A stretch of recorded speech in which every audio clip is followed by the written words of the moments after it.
Utah shows what they can do when they're healthy and fully loaded against Colorado. What stood out most about the Utes being back together? Well, it's really hard to watch them in non-conference because they've added arguably their two best players, certainly two of their three best players in Collette and Bearfield. So those guys have only been playing for 5 games. And, in the 5 games they played for Utah, they combined to average 30 points. So if you think about the firepower that Utah just added, you almost have to judge them only on the games that those two guys played. And, Kuzma hurt his ankle in Hawaii, so as Collette and Bearfield came back for 5 games, Kuzma hasn't been a part of all of those. So you really, if you will look at Utah, can only judge them on about a 3-game spread because that's the team that we're getting ready to play. But I look at them as one of the top 4 teams in our conference. Again, they have a great coach. Based on their team, you almost need a media guide to familiarize yourself with them because they've experienced so much change in the off season. And what they had going for them a year ago and really 2 years ago is continuity and experience. Players that started as a freshman, players that grew within their framework of their program and were upperclassmen. Now it's a couple transfers and a lot of role players who are now getting more of an opportunity and quite a few new players. And I think we're playing a team that is very, very good. And I think it'll be our best team we played at home. And, we're in the Pac-12 now. We know that every game is a challenge, but we're going to be challenged tremendously on Thursday. And, hopefully from a crowd perspective that we have our A game ready in McHale. That's been something that's been so great to us over the years. And we don't rely just on the crowd. We have to play. But I'm hoping that we can really have that frenzied, high-powered environment ready this week because both teams are good, but especially our first game here, Utah, on Thursday night. We need everything in our favor to be successful. Can you break down this? Did Parker exceed any expectations on his return? And how did he fare in your mind? No, Parker's a great kid. You learn a lot about your players when they have adversity or obstacles, in his case, an injury. He's had a tremendous offseason.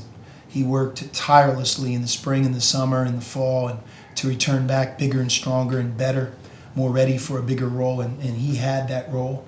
And when you get hurt like he did, where the injury that he sustained could have knocked him out, towards an 8-week period. And he fought hard in rehab, did a great job over the Christmas break, working with Justin Kokoski around the clock when he's been here. For him to be able to return for our Pac-12 opener shows his unselfishness because, he's not 100%.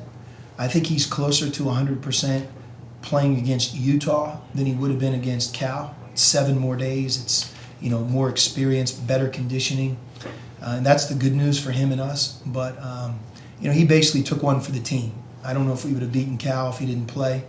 And just to have him out there gives our team a big lift, depth-wise. And then, his assist-to-turnover ratio, that's his stat that he brings to the table. When you're 3-1, every coach in the country would take a guard with an assist-to-turnover ratio of 3-1, and that's what he brings to the table. What we're guarding against with Parker is that he doesn't get caught up in his shooting percentage because prior to him being injured, he didn't get off to a great start shooting the ball. But, in my opinion, while he was injured is when he would have returned to form. But when it's taken away from you, now on your return, the hardest thing initially to be ready for is shooting. That's what you've lost. You've lost reps. You've lost the game feel. So we're working with him now on that. And I think that, in a short time, he'll return back to being the three-point shooter that he was. A year ago, he led the Pac-12 in three-point percentage. So that's just a small sample of what he does. And we don't want him to get caught up in that, losing confidence, because he has a lot more value to our team than just his shooting, and we believe wholeheartedly his shooting numbers will emerge. I've never seen somebody shoot the way he shoots in practice and it not carry over into a game. In the first month of the season, you talked about Dusan maybe struggling a little bit with his confidence. Was there a moment that kind of switched for him? Well, there's a difference between being a starter and somebody coming off the bench, and I think everybody has an adjustment period. Dusan's no different. he missed a few shots here in the first 5 or 6 games that, he knows more than anybody that those are very high percentage shots for him. And I'm sure he let that bother him a little bit. But his coming out party was in Houston against Texas A&M. Their size as a team is their greatest strength. I mean, they have really what I would consider 2 NBA front court players in the game at the same time. And their size as a team is enormous. So for him to score the way he scored and handle himself the way he did in that game, I think made him and really his teammates and everybody realize how special he is on offense. And, you look at almost 12 points a game right now. It's important that we get him the ball. He's also really become astute at passing the ball out of a double team. Against Stanford, I thought he handled their post trap really well, which led to some open 3-point shots for his teammates. So offensively, Dusan, there aren't many 7-footers that have his hands and his feel. And as I think everybody in this room knows, he's continued to take steps forward as a defender.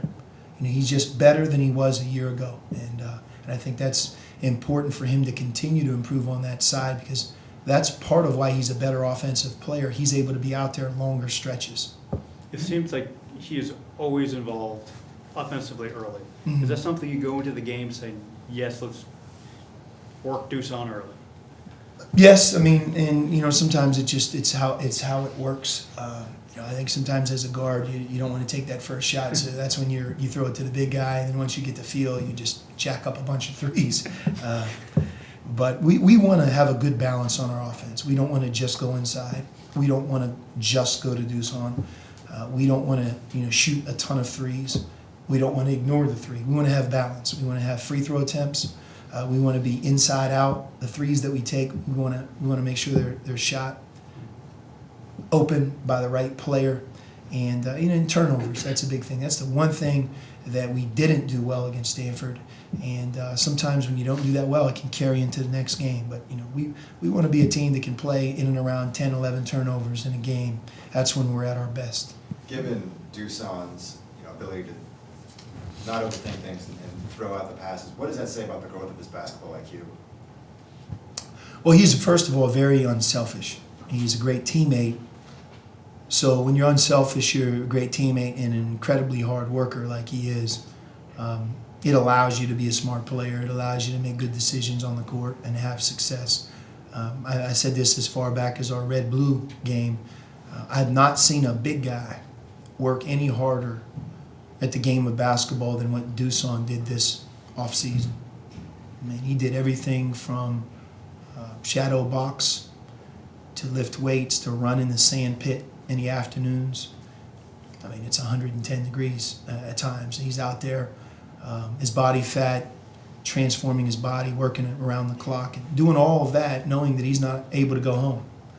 So he's a special kid, great student, tremendous teammate, as popular among our team as any player that we've had here in my time. So it's nice to see him have the success, and obviously we're only 2 games in the Pac-12. We have 16 left, so we're hoping that he can continue to maintain the success that he had this weekend, which I have no reason to believe he won't be able to do. You seen any defensively improvement with him? Mm-hmm. Very much so. In what ways? He affects the basket more. He uses his size. He has very long arms, so he's 7 feet with long arms. And it's not as easy to score over him as it once was. He's in better position. And, you could be a real good defender around the basket and not be a shot blocker.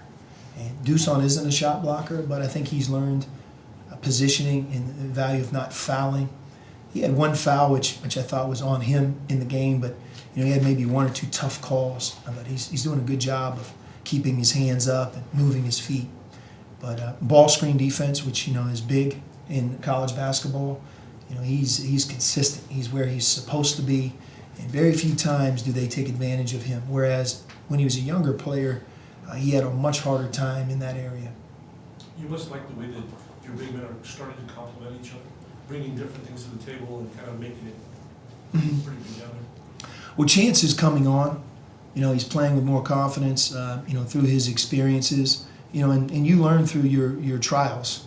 I mean, he's had a few illegal screens, a couple of turnovers that hurt his minutes and hurt our team, some fouls. But as we've taught him, as we teach him, as he's learning and working, some of those negative plays are going away. And that gives you confidence because in and around the basket, Chance can score left hand, right hand. He's agile, 6'11", and I think that running and jumping at his height, there aren't a lot of guys like him. So it's just up to him to learn how to use his strengths and continue to improve. But how he played against New Mexico, I thought the contributions, especially in the second half against Cal, and then really the entire game against Stanford, he's given us some great minutes off the bench, and it's good to see him play with the confidence that he now has. Coach, how much has Alonzo's enthusiasm off the bench impacted the team at all? You know, I wish I could talk more about Alonzo, and you know, hopefully in time I can. But I mean, the only thing I do is just watch him during the games to see how much he cares about winning. You know, how bad he feels about not being able to play. You know, I think how much he really cares about Arizona and his teammates. You know, he's engaged, and he's been that way in practice. I mean, you have to realize that I think today's our 51st practice, 52nd practice. We're getting up there now, and he's been a part of every practice. He's not injured, so he practices with great spirit and energy and competitiveness. That's helped our team as well, and we'll see. What is Parker bring to the table that the other point guards were able to do, if there's any? You know, Parker's that's his position. You know, I think that Kobe and Kadeem are able to play the one, but they also can play other positions, and at times maybe even more comfortable off the ball. Whereas that's Parker, that's his deal. That's the position he's always played. So, you know, he's inherently thinking pass, understands what it feels like to have the ball in his hands and look for others. Do you feel, this is a dumb question, but do you feel more comfortable with him with the ball than with the others? He's more sure of himself with the ball, and whether that be at the end of the game against pressure. And, you know, in fairness to Parker, he's working his way back. Like I said, whatever percentage he was when we went out there against Cal, he's at a higher percentage against Utah, and really has 3 days left to increase that. So he didn't have any setbacks over the weekend, which we didn't expect. But I think his conditioning will continue to come back. You know, his confidence shooting the ball will continue to develop. But, you know, we're excited to have him back for sure. I mean, we played a long time without him. You started out pretty well without him the other day. If he continues to progress, do you want to put him back in the starting lineup, or how does that work? Yeah, I mean, we'll cross that bridge when we get there. You know, players love to start. I think sometimes, you know, the outside world looks at that more than we do. You know, whoever starts for us, they've earned it, and whoever plays a significant amount, it's not as if we look at them any less than somebody who starts. You know, especially as we keep moving forward here, depth is big. You know, our 6th, 7th, and 8th player that are playing, you know, we need them to play well. Chance, Keanu, Parker, if he's not the guy starting, the better that they do, the more consistent, the more that they impact the game, that's better for our team. So starting, not starting, at the end of the game, sometimes we're playing a non-starter. So that's not as big of a deal, I don't think, to me. I know it means the world to players, especially home games. They get to see themselves on the board and run out there. But and I get that. But you know, really, it's a group of guys that we need everybody to play well. I know. Well, let's just follow up. I remember after the first game, Kobe was saying he liked the idea of being that spark off the bench, which he certainly was against Michigan State. Maybe does he go back to that, you know, eventually, or you know, but you've had success with him in the starting lineup too. You know, he could. Yeah. I think for us, especially in the situation we've been in this season, it's important that we take it kind of one day at a time. This is the team we have today. A lot of times that's changed in one day. So we have to coach the team that we have today. Parker is very much working his way back. We like the progress that he's made, and there might be a time when he starts. But right now, I think it's just important that he feels good about himself and that he impacts the game in a positive way, like he did this weekend. How does having that, just not even that one guy for 22 minutes help with depth and just as a coach relief somewhere? Well, it helps a lot. when we played our 7 scholarship group there, we would wear down at times near the end of games. Foul trouble is really disarming. I mean, foul trouble is not good for anybody, but if you're only playing 7, one guy has to sit for 8 minutes, now you play 6, then you'd like to sub because of the 6, they're wearing themselves down. One of the deceptive parts about the 7 that we only had 3 guards. So if you think what that does to somebody like Lowry or Keanu had to guard a perimeter player. It's not easy to do. And then Lowry had to play the 3, which he can do, but he's 7 foot playing the 3. I mean, there's times when it's going to be in his best interest to be out there with 3 perimeter players instead of 2.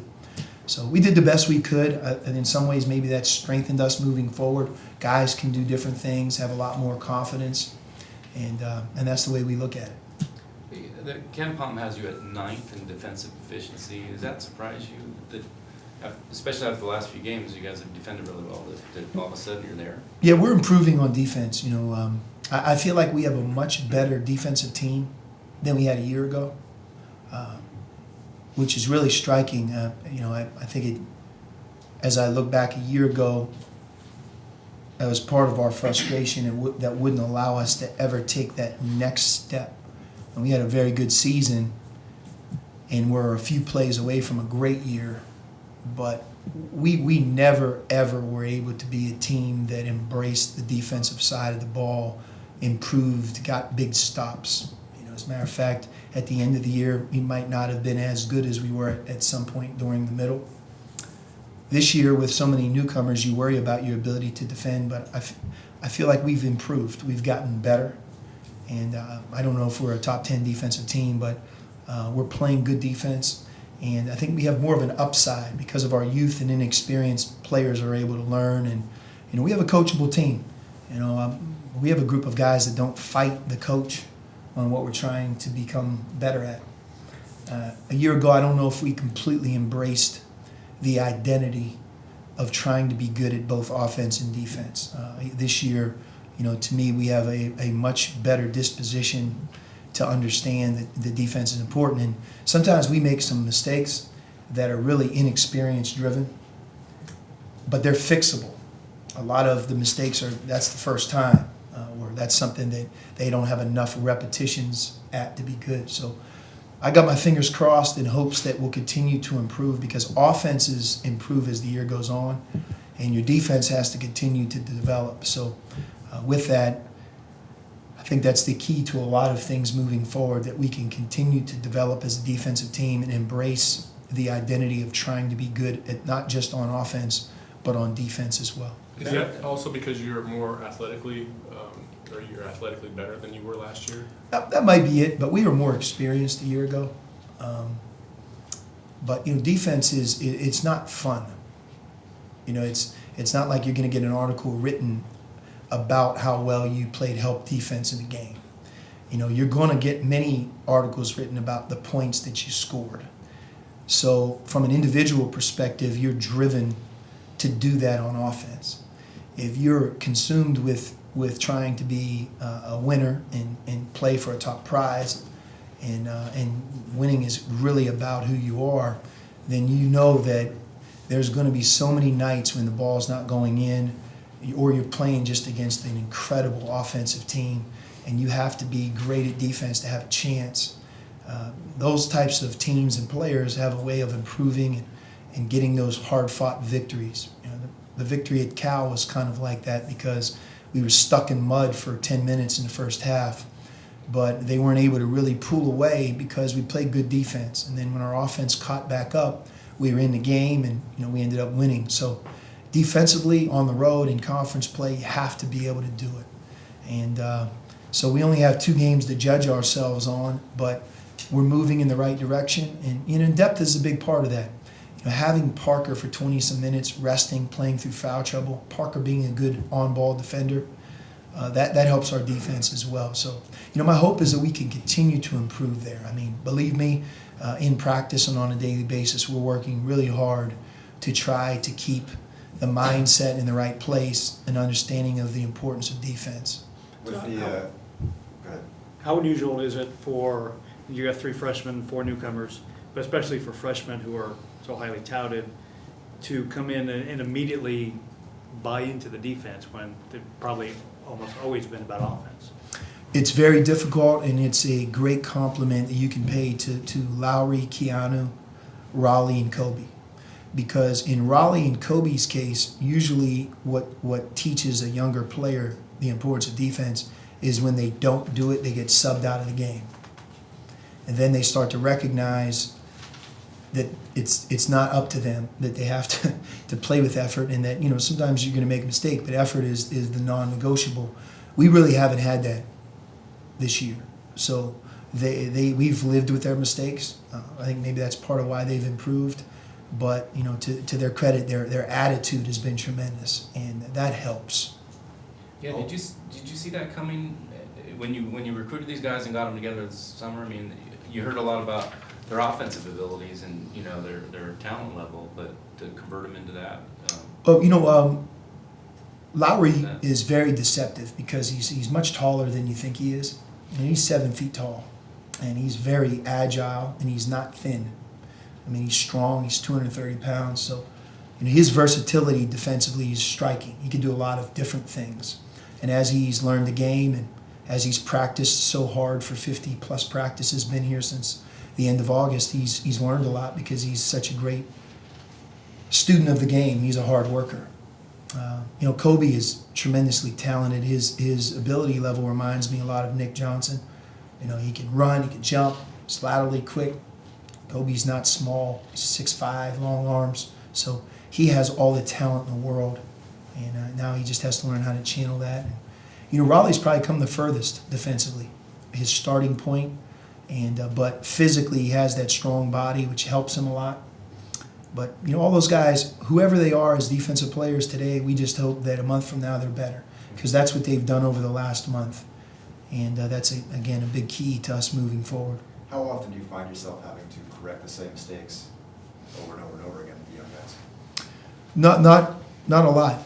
In practice, perhaps more than games, they make their fair share of mistakes. But you know, there's two types of players. You know, there's the guy that doesn't want to hear it and will act like he's listening, and then there's the player that really just wants to know what he's done wrong. And like I just mentioned, all those guys fall into that second category. They're willing learners. They're good teammates. They really care about winning, and that helps them be coachable. What did you think of the first weekend in the league play? Well, Oregon, you know, jumps out.